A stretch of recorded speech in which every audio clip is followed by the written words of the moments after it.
All right, so I'm trying something new this year. I've always been a compound archer. I was able to pick up a Black Widow recurve a couple months ago. I'm really working hard. I've been shooting every night here. My goal this year is to be able to take my very first recurve deer. So this is a big challenge for me, and it's been a ton of fun.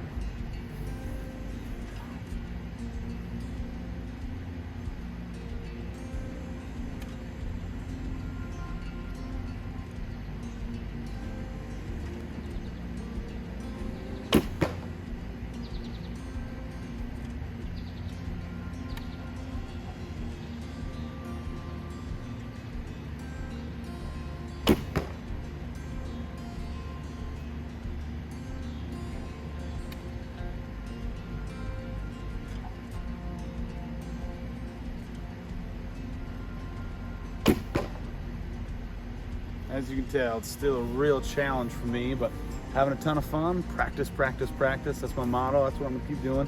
Keep shooting every single night, and hopefully she'll pay off this year. So.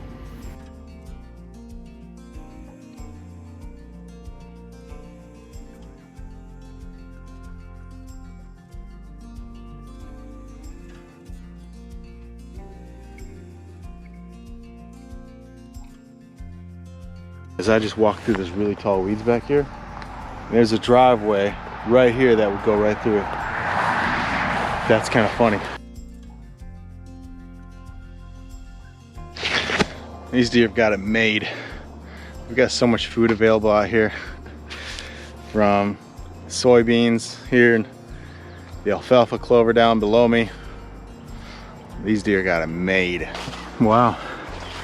Check out this nice little clearing here.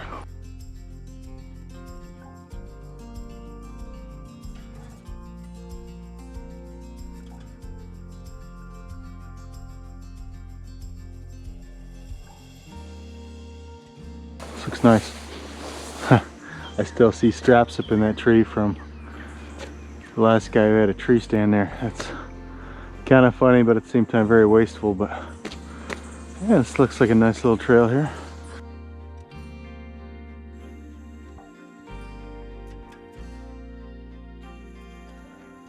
And these are up above my waist, a ways.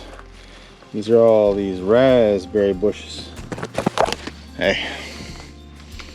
This is an area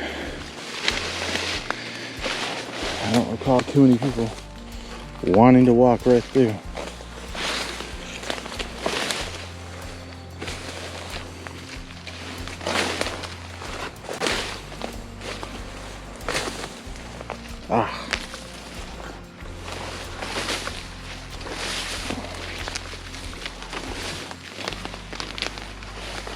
This is why I wear leather gloves when I'm out deer scouting.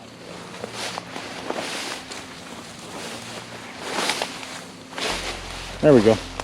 That wasn't too bad. What's the clarity on this? Is this thing nice and clear? Because this is a GoPro Hero 8, and supposedly these things are supposed to be really good with stabilization. So I'm not walking too fast, but I'm curious to see what this is gonna look like. Okay. Yeah, another thing that I noticed is there's a couple of really big oaks on this trail, so I can see this area being attractive. I mean, you diehard hunters out there probably going crazy. Me walking through here just without a care in the world right now, but you know, this is kind of the way that I hunt as well. Let me say, man alive, how can you do that? How can you hunt like that? I tell you, look at this, there's a clearing right here. Huh. But anyways, I was gonna say, you don't hunt like this on private land. I'll tell you that right now.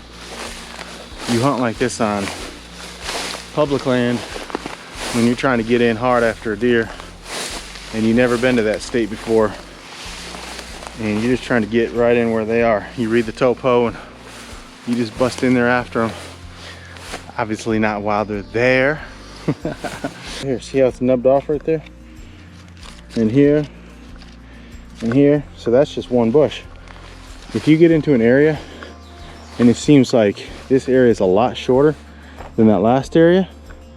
Well, use that as kind of a tool in your tool belt to tell you they've been in here mowing this stuff down. So, all right, so I walked through here for 2 reasons at 8:43 p.m.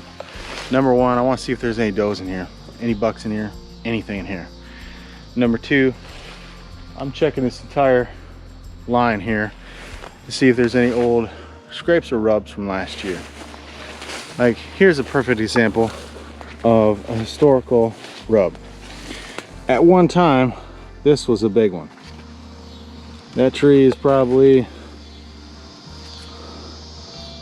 3 inches in diameter, and that thing is rubbed all the way down. That's probably been 3 or 4 years.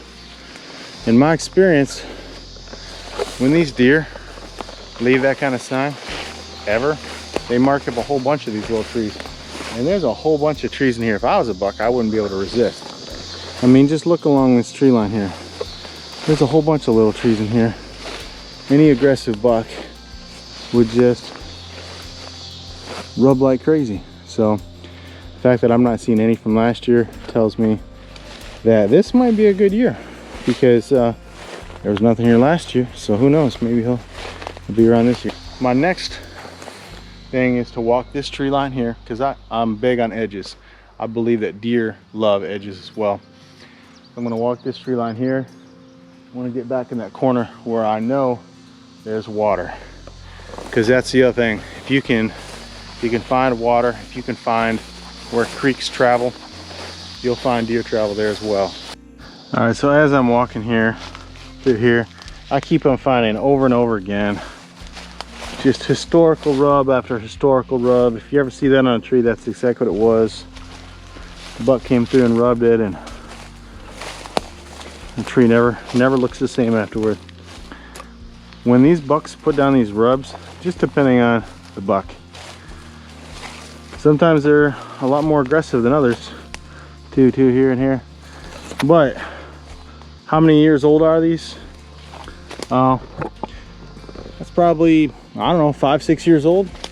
How old is that tree? You know what I'm saying? It's not a very big tree. All of these rubs were probably made back when I was in here 5 years ago, and I'm not seeing any new ones. So again, that could be a really good sign for this year, but I would just have to see. I'd have to get a camera up in the tree, because these all these bucks in here, they still have all their velvet. So all right, so I'm probably going to wrap up this video right now. Current time is 8:53 p.m. July the 19th, Sunday night, and I haven't seen any deer tonight. I haven't seen any fresh sign of bucks like we saw last night. The only thing I'm seeing is a whole bunch of water and a whole bunch of mosquitoes. And I just don't think we're gonna see any deer tonight. Could be wrong, but anyways, I just want to say that I hope that these tips, some of these tips that I listed in this video, have been helpful to you. And you know, it's a little bit tough to scout right now, because you know, the deer are still on their summer patterns, but I think that's kind of an excuse that a lot of guys give to not get out. So I get out anyways, man. Might as well. I mean, I got a lot of ground to cover. There's thousands and thousands of public land in my state, so got a lot of land to look at. And I like to see those bucks in summertime, because if I see them now, at least I know they exist. And then if I don't see them, then I won't know they exist. That's what happened years ago, what, 4 or 5 years ago now, when I shot my big 11-pointer in the valley. We were out there just walking around for the summertime, and it was hot, but we wanted to get out. We almost treated it like we were going to the park or something like that. And man, I've got so many mosquitoes on me. Anyways, it was on a couple of those encounters that we saw my buck a few different times. So ended up being a nice big old 11-point bruiser. So it took me forever to get him out of the bottom of that valley. That was the heaviest deer ever. Anyways, appreciate you guys watching. If I see any deer between now and the time I get out, I'll make sure to put it on the video. All right, have a good one.